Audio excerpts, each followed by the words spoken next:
بسم الله والحمد لله والصلاة والسلام على أشرف خلق الله محمد بن عبد الله صلى الله عليه وآله وصحبه وسلم تسليما كثيرا أما بعد. On a lu cette sourate An-Nahl, sourate An-Ni'am, la sourate les abeilles qui parle des faveurs d'Allah subhanahu wa ta'ala. Elle a été appelée la sourate des faveurs, car elle évoque aux hommes les faveurs qu'Allah leur a accordées, que ce soit des faveurs matérielles par lesquelles ils prennent soin de leur dunya, et à la tête de cela, des faveurs spirituelles par lesquelles ils préservent leur dunya et leur au-delà. Et j'aimerais évoquer avec vous certains passages de cette sourate, certaines faveurs qu'Allah Azza wa Jal nous a accordées dans cette sourate, certains enseignements.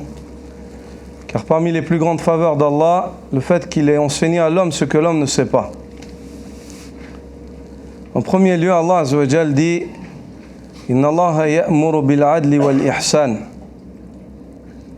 Allah Azza wa Jal commande l'équité et la bonté.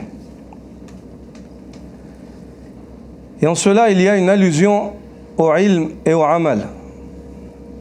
Innama la adla bila ilm. Il y a une allusion au savoir ainsi que la mise en pratique. Car il n'y a pas d'équité sans savoir. Sans science, c'est difficile de trouver une équité. C'est quoi qui va dicter si une chose elle est équitable? Une chose elle est équitable à l'absolu lorsqu'elle est équitable auprès d'Allah et au prophète sallallahu alayhi wa sallam.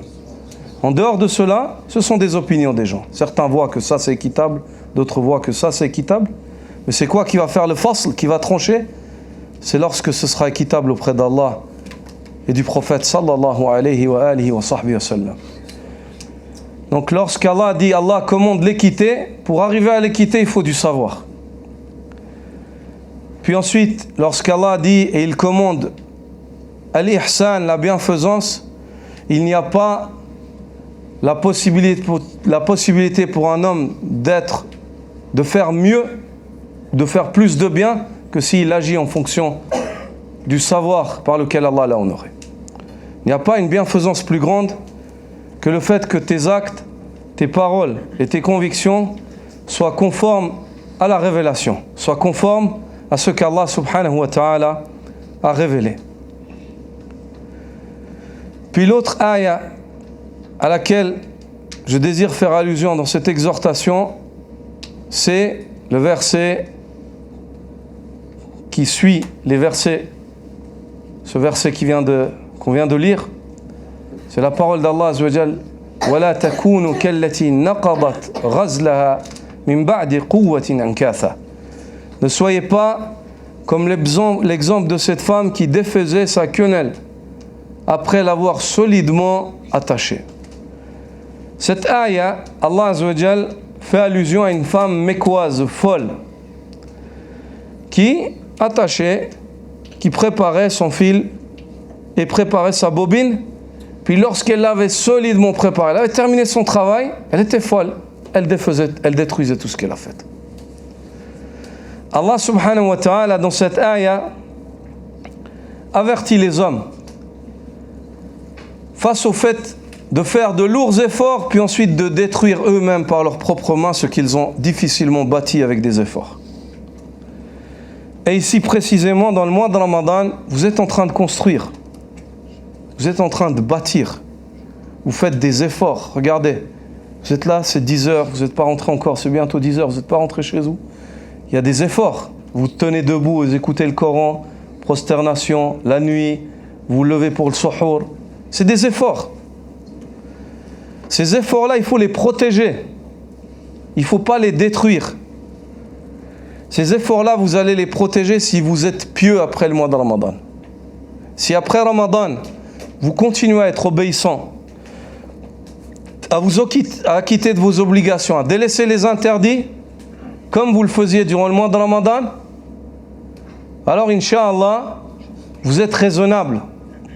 Mais si Lorsque s'en va Ramadan, la piété s'en va, alors vous êtes comme l'exemple de cette femme mécoise, folle.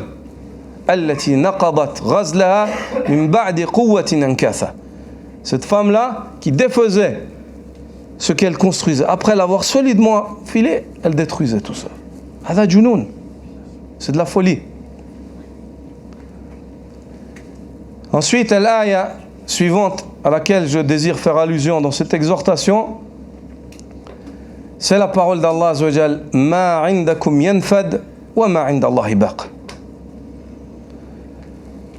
Ce qu'il y a auprès de vous est voué à cesser, et ce qu'il y a auprès d'Allah persiste pour l'éternité.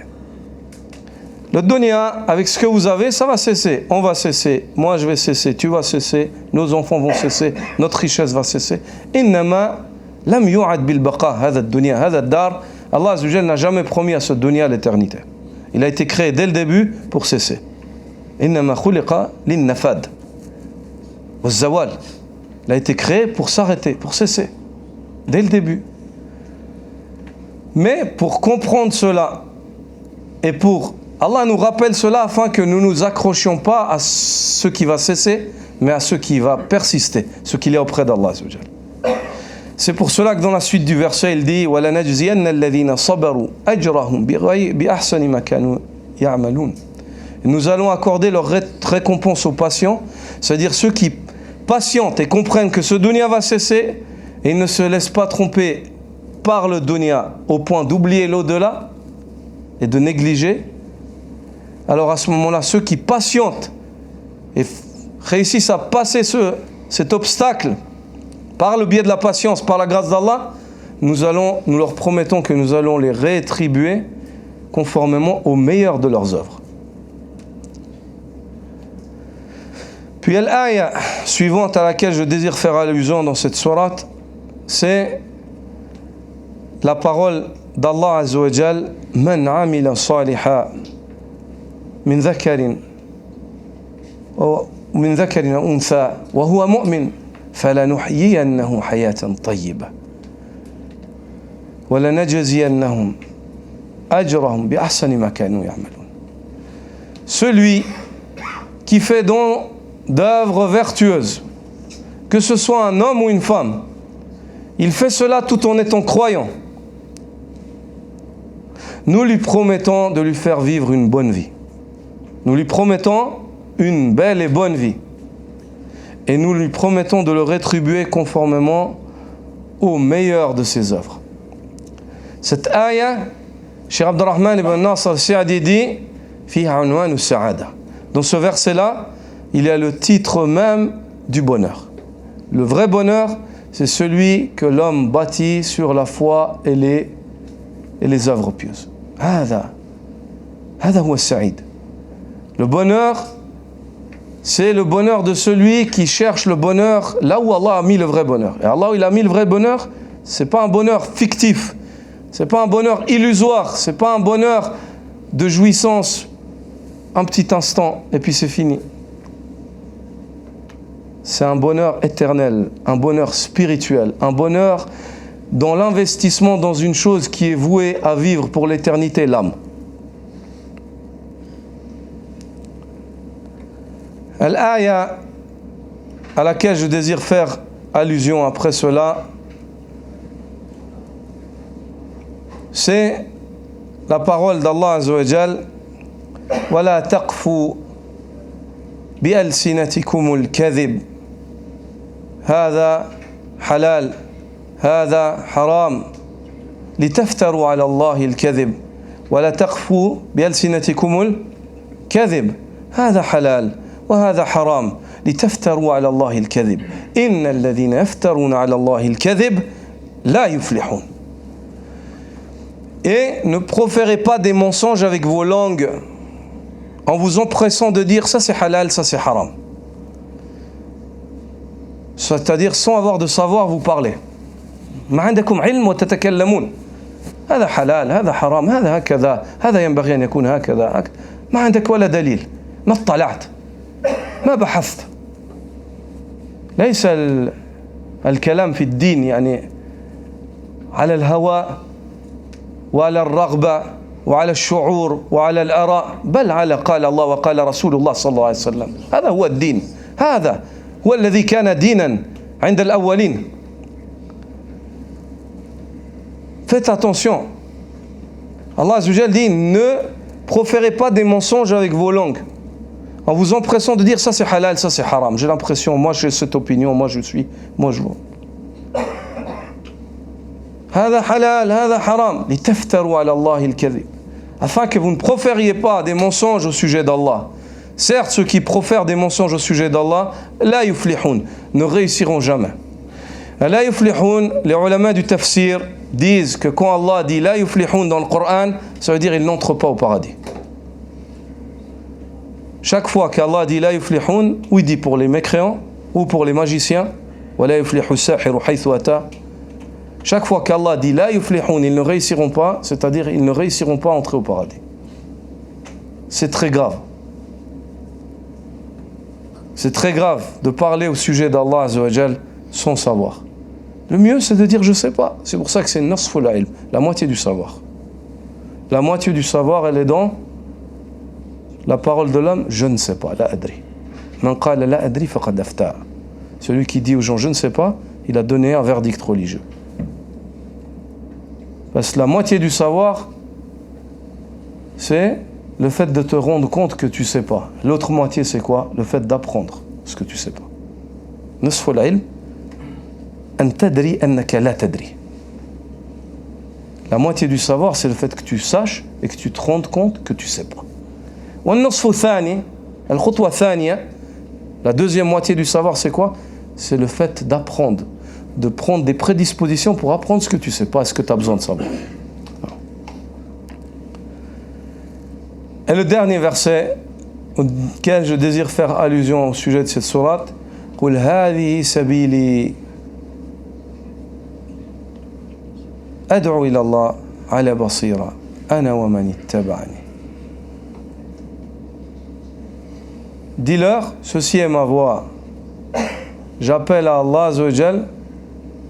ادعو إلى سبيل ربك بالحكمة والموعظة الحسنة. قل هذه سبيل في سورة يوسف.